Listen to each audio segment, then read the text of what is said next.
오늘 말씀 고린도전서 15장 9절부터 10절 말씀입니다. 나는 사도 중에 가장 작은 자라. 나는 하나님의 교회를 박해하였으므로 사도라 칭함받기를 감당하지 못할 자니라. 그러나 내가 나된 것은 하나님의 은혜로 된 것이니 내게 주신 그의 은혜가 헛되지 아니하여 내가 모든 사도보다 더 많이 수고하였으나 내가 한 것이 아니요 오직 나와 함께 하신 하나님의 은혜로라. 아멘. 예배하는 여러분들에게 주의 은혜가 있기를 바랍니다. 오늘 말씀은 그리스도인으로서 꼭 알아야 하는 내용이며 하나님의 은혜란 무엇인가에 대한 말씀입니다. 이 바울은 고린도 교회 성도들에게 예수님을 믿고 구원받는 것, 그리고 죄짓지 않고 살아야 되는 것들을 가르쳤어요. 그러면서 자기는 한때 그리스도인들을 괴롭혔던 사람이었지만 하나님의 은혜로 그리스도인들이 되었고 많은 일들을 감당할 수 있게 되었다라는 게 오늘 말씀이에요.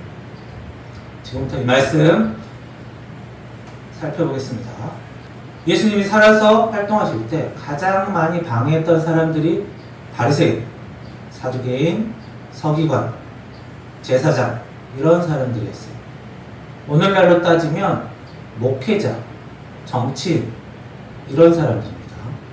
이런 사람들이 예수님을 모함하고 처벌했죠. 마찬가지로 예수님을 따르는 제자들과 그리스도인들까지도 누명을 씌우고 괴롭혔어요. 자, 그래서 일부 그리스도인들은 이렇게 괴롭힘이 매우 심하니까 그 유대 지역에서 벗어나 다른 지역에 이사를 가서 살았습니다. 그런데 그 사람들은 다른 지역에 이사 간 사람들까지 쫓아가서 그 사람들을 끌고 와서 처벌을 했어요. 그런 일들을 했던 사람들 중에 리더급이 바로 바울입니다. 그런 바울을 예수님께서 친히 제자를 삼으시고 예수님이 직접 세우신 마지막 제자가 바울입니다. 그래서 사도라고 하죠. 예수님을 만난 바울은 예전에는 반 그리스도인으로서 그리스도인들을 괴롭혔지만 이제는 그리스도인이 되어서 이제 괴롭힘을 당하는 쪽이 되어버렸어요. 사실 그때 당시에 예수님의 부활을 믿고 구원받는 것, 예수님을 믿고 따르는 것, 이런 것들이 사회에 혼란을 주거나 다른 사람에게 민폐를 끼치는 일이 아니었습니다. 복음을 믿고 구원받는 것, 예수님이 항상 하나님과 사람을 사랑하라고 하셨죠. 폭력을 쓰라 이런 말씀 하신 적이 없어요. 사랑을 가르치셨어요. 전혀 사회에 문제될 게 없어요. 그럼에도 불구하고 그 바리새인들, 일당들이 이 기독교인들을 괴롭혔어요. 게다가 그 시대에는 로마 제국 시대였는데 나중에 로마 황제가 이 그리스도인들만 따로 골라서 굉장히 큰 핍박을 가합니다. 딱히 잘못한 것이 없었음에도 불구하고요. 그렇게 이상하고 나쁜 짓을 했던 사람들이 있었어요. 그런 사람들이 했던 일이 이제 사도 바울이 했던 일이죠. 그 바울은 그런 자신의 어두운 과거 때문에 자신을 사도라고 부르기도 어렵다. 그러니까 과거에 바울은 예수님이 누군지도 모르고 복음이 뭔지도 모르면서 쫓아다니면서 핍박을 했던 거예요. 나중에 알고 봤더니 내가 잘못 생각했다라는 겁니다. 오해했다라는 거였고 제대로 몰랐다, 무지했다라는 거예요. 이렇게 믿음이 있고 사랑이 없는 이런 사람들은 이렇게 가학적인, 폭력적인 일을 하기 쉽습니다. 그래서 이렇게 믿는 그리스도인들도 사랑이 부족하면 이상한 일을 언제든지 할 수 있는 거예요. 자, 과거에 내가 몰라서 나쁜 짓을 했습니다. 이런 것은, 이런 변명은 어렸을 때는 할 수 있어요. 그러나 성인이 된 이후에는 그런 변명 더 이상 통하지 않습니다. 그래서 바울은 항상 어두운 자신의 과거를 마음에 담아두고 살았어요. 그래서 복음을 전하는 일을 더 열심히 했는지도 모릅니다. 오늘 말씀에 바울은 내가 다른 사도들보다 더 많은 수고를 했다 라고 말을 해요. 도대체 어떤 수고를 했는지 어디서 알 수 있습니까? 고린도 후서에 나와 있어요. 고린도 후서 11장 보시면 나는 감옥에도 많이 갇혔고 셀 수 없을 정도로 매를 많이 맞았고 죽을 고비도 많이 넘겼고 유대인에게 39대 맞는 태형을 5번이나 당했고 몽둥이로 3차례 맞고 돌에 맞은 적도 있고 고린도후서에 다 있는 내용이에요. 배가 난파된 적도 3번 있었고 밤낮 망망대해서 표류한 적도 있다. 여행하는 동안에 강물의 위험과 강도들로부터의 위험, 동족들에게 받는 위험, 이방인들에게 받는 위험, 도시에서 당하는 위험, 황량한 광야에서 당하는 위험, 바다의 위험, 거짓 신자로부터의 위험 등을 겪었다 라고 고린도서 11장에 나와요. 거기에다 잠 못 들어 밤을 지샌 적이 여러 번이고 배고프고 목마르고 굶기도 자주 하고 추위에 떨고 헐벗음의 고통도 받았습니다 까지 말합니다. 그리스도인 바울은 이렇게 많은 해코지를 당하면서도 여러 곳을 다니며 복음을 전했어요. 많은 사람들 앞에서 강의도 하고 연설도 하고 교회 조직을 만들고 사람을 섭외하고 관리하고 맡기기도 하고 그러면서 여러 교회를 만들고 많은 그리스도인들을 만들어냈어요. 업적도 꽤나 큽니다. 그런데 그 바울이 자신의 성과를 보고 이것은 내가 한 것이 아니요 오직 나와 함께 하신 하나님의 은혜로다. 그런데 바울이 겪었던 그 고생들, 교회를 만들고 이루었던 업적들, 바울이 그냥 가만히 있었어도 알아서 되는 일이었을까요? 바울이 말한 모든 것이 하나님의 은혜로다 라는 이 말을 우리가 제대로 알 필요가 있습니다. 영이라는 사람이 있어요. 그 사람이 은행에 취직을 해서 은행원이 됐습니다. 한 달에 300만원 월급을 받는다고 합니다. 자, 은행은 은행원들이 번 돈이 수입이 돼요. 그러면 지출은 뭐죠? 은행원들 인건비, 그리고 은행을 관리하다 보면 관리비, 운영비, 흔히 경비라고 합니다. 게다가 직장은 이윤이 남아야 계속 유지가 돼요. 이윤이 남지 않으면 점점 망해가는 거예요. 결국 은행원이 영희가 계속 직장에서 월급 받고 일하려면 자기가 받는 돈만큼만 일해서는 안 돼요. 자기가 받은 월급, 경비, 이윤 이것들을 더 벌어야 돼요. 영희가 직장에서 월급 300만원을 받으면 직장에서 한 500만원어치 일을 해줘야지 직장이 돌아갑니다. 그런데 은행원이 맡아서 하는 일은 손님이 돈 맡으면 돈 주면 그거 맡아주고 돈 찾으러 오면 돈 꺼내주고 저금 상품 팔고 그날 마감하고 이런 일을 따지면 500만원어치의 일이 안 돼요. 그러면 점점 은행은 적자가 보고 망해야 정상인데 현실은 그렇지 않습니다. 좀 잘 봅니다. 그 이유는 은행원이 순수 자기가 한 일은 500만원어치가 안 되더라도 그 결과가 500만원, 1000만원, 2000만원의 결과를 내기 때문에 그래요. 우리가 은행 갈 때 마음에 드는 은행원이 있어서 은행에 갑니까? 은행의 이름을 보고 가요. 은행의 이름을 보고 내 돈 맡겨도 되는지 마음에 드는 상품이 있는지 보고 가는 거죠. 은행이라는 곳은 내가 돈 맡기면 그 돈을 자기 마음대로 써버려요. 마음대로 빌려줘 버려요. 하지만 믿고 맡깁니다. 왜죠? 그 은행이 수십 년 동안 쌓아왔던 신뢰, 경력, 홍보, 전문성 이런 것들을 우리가 고려해서 그 은행과 거래하는 거예요. 직원이 아무리 유능해도 손님이 없으면 쓸모없는 직원이 됩니다. 그런데 그 손님 누가 데려옵니까? 은행이 데려오는 거예요. 직원은 자리에 가만히 있습니다. 손님이 찾아오죠.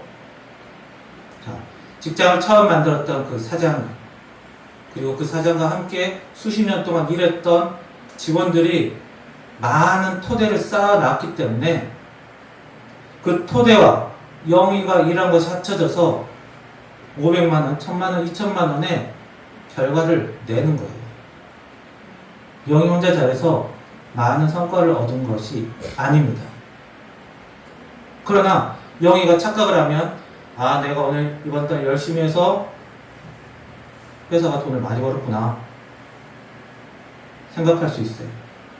수십 년 동안 쌓은 은행의 신뢰, 그 업적들, 경력들 이런 게 눈에 안 보이기 때문에 그렇습니다. 철수가 식물을 키웁니다. 햇빛이 잘 드는 곳에 식물을 넣고 물도 꼬박꼬박 줬어요.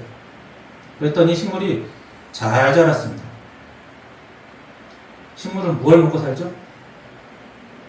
빛, 물, 이산화탄소 이 세 가지가 음식이에요. 근데 이것들은 어떤 특징이 있습니까? 얻기 위해서 막 자기가 돌아다닐 필요가 없어요. 가만히만 있어도 얻는 것들이에요. 물은 다소 그렇지 않지만 다른 것들에 비하면 굉장히 쉽습니다. 쉽게 말해서 식물은 12시간 내내 밥을 먹고 있다고 봐도 돼요. 그러니까 쑥쑥 잘 크죠. 그런데 이 세 가지 중에 가장 중요한 것이 뭘까요? 흔히 식물은 광합성을 한다고 합니다. 광, 빛이에요. 이 식물은 이산화탄소와 물이라는 걸 재료로 산소, 포도당을 만들어요. 산소는 생명체가 꼭 필요한 것들. 포도당, 생명체가 사는데 꼭 필요한 겁니다. 우리가 음식 먹으면 단백질, 탄수화물 이런 것들이 다 포도당으로 바뀝니다. 그래서 몸을 이루는 몸의 구성이 되고 그걸로 또 에너지도 삼아요. 그러니까 식물이 없으면 동물이든 사람이든 못 사는 거예요. 그런데 이런 일들의 가장 중요한 것이 빛입니다. 그런데 철수는 내가 이 식물에 물 줘서 이 식물이 쑥쑥 컸다라고 생각할 수 있어요. 왜냐면 뭐 식물 안에서 복잡한 일들이 일어나는 것 내 눈에 안 보입니다. 뭐 광합성이 있네 없네 이런 거 백날 설명해봤자 내 눈에 안 보이면 실감이 잘 안 나요. 내 눈에는 내가 물 준 것, 식물이 쑥쑥 큰 것, 이 두 개밖에 안 보이기 때문에 내가 다 키웠다 생각할 수 있는 거예요. 자녀를 키울 때도 마찬가지입니다. 내가 자녀에게 옷 입혀주고 음식 챙겨주고 잠자리 봐주고 지저분한 것들 치우는 것 도와주고 그랬더니 어느새 나만큼 컸어요. 내가 해준 것이 있고 보이는 것이 있기 때문에 내가 다 키웠다고 생각할 수 있습니다. 하지만 우리 아이들 보시면 아기 때나 이렇게 하루 종일 같이 살지 초등학교만 가도 같이 있는 시간 거의 없어요. 워낙 생명체라는 것이 정교하고 복잡하고 대단하기 때문에 적당히만 챙겨줘도 잘 자라는 거예요. 내가 밥 주고 돈 좀 주는 것이 엄청나게 대단해서 자녀가 크는 게 아닙니다. 하나님이 워낙 잘 만들어 놓으셨기 때문에 그렇게 세팅을 해 놓으셨기 때문에 그리고 계속 은혜를 주시기 때문에 그런 것들은 내 눈에 안 보여요. 그래서 그런 것들을 잊어버리기가 쉬워요. 100이라는 숫자가 있다고 봅시다. 99 더하기 1은 100이에요. 100을 만드는데 99가 거의 대부분의 역할을 합니다. 그러나 1이 없으면 100이 안 돼요. 1은 99보다 훨씬 작아요. 99에 비하면 별것 없어요. 그러나 100이 되려면 1이 꼭 필요합니다. 99는 하나님의 은혜라고 보고 1은 내가 했던 노력이라고 볼 수 있어요. 그 1이 작지만 꼭 필요한 거예요. 영희가 은혜원 자리에 앉아서 손님을 맞아야 되고 철수가 식물에 물을 줘야만 결과가 나옵니다. 그래서 사도 바울이 오늘 말씀 그렇게나 많이 수고하고 많은 성과를 얻었음에도 불구하고 하나님이 다 하셨다라고 말을 하는 거예요. 하나님이 주신 은혜로 많은 고난들 겪어내고 버텼고, 그 와중에 하나님이 또 보여주시는 것이 있었고, 예수님의 복음, 하나님이 주신 은혜로 깨닫는 게 있어서 사람들에게 전해줄 수 있었고, 말할 능력을 주셔서 말하게 해주셨고, 지금 고린도 교회 문제 생기니까 이러이러하게 문제 해결하라고 지혜도 주셨어요. 어려울 때는 인내할 수 있는 인내력도 주셨어요. 오늘 말씀 10절에 바울은 내게 주신 그의 은혜가 헛되지 아니하며라고 하셨어요. 하나님의 주신 은혜 헛되게 쓰지만 않았어도 이렇게 내가 많은 일을 했구나. 우리 사람은 하나님이 각자에게 주시는 은혜를 제대로 사용할 줄만 알아도 많은 일을 할 수 있습니다. 그런데 그 일은 절대 쉽지 않아요. 어렵습니다. 하나님의 은혜 자기가 다 알고 그것들을 다 활용하는 것, 매우 어려운 일이에요. 그래서 내가 하나님이 내게 주신 은혜 제대로 쓰지 못했구나, 너무 한탄할 필요까지는 없어요. 바울이 예수님의 제자가 되었더라도 나는 예전에 너무 많은 죄를 지었어 하고 좌절하고 구석에 처박혀 있었으면 그리스도의 복음이 전해지기 어려웠을 겁니다. 사람이 어떤 일을 하려면 하나님의 은혜와 사람의 노력이 조화를 이루어야 돼요.